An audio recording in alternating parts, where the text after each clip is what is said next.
Ngayon naman po, tinatawagan natin si Chairman Danny para ihatid ang ating appreciation, plaque of appreciation is presented to Her Excellency Maria Teresa B. Dizon de Vega, Ambassador of the Republic of the Philippines to South Korea, in grateful recognition of your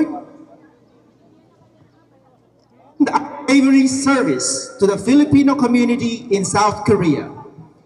Your wisdom uplifted lives. Your presence will be deeply missed, yet forever remembered. Mabuhay po kayo, once our ambassador, forever our inspiration. Isang pagsang para kay Ambassador!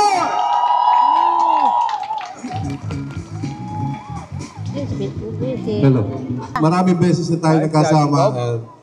Talaga po, in behalf of FCC, Filipino Community Center, at sa lahat po ng mga Pilipino narito ngayon, at sa mga naniniwala sa atin.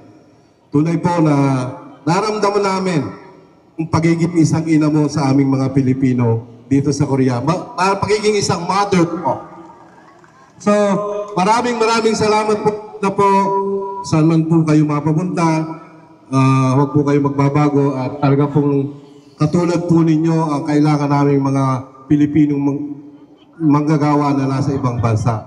Sana po kung naririnig kami, kung mapaghihirap naming dinadala sa araw-araw, siya po ay talagang tumayo bilang ina namin dito, nadyan sa lahat ng aming pangangailangan. Sa tagal ko na po, I'm almost serving the community for almost 30 years at lahat ng ambassador sa Korea ay nakaharap ko na din po. Magagaling din sila, mababait, pero talaga po ma'am, naramdaman ko sa aking sarili kung ano yung pagkakaiba niya. Maraming salamat po. At bilang pasasalamat, isang nakabibiging palakpakan naman para kay ma'am. Maraming salamat po.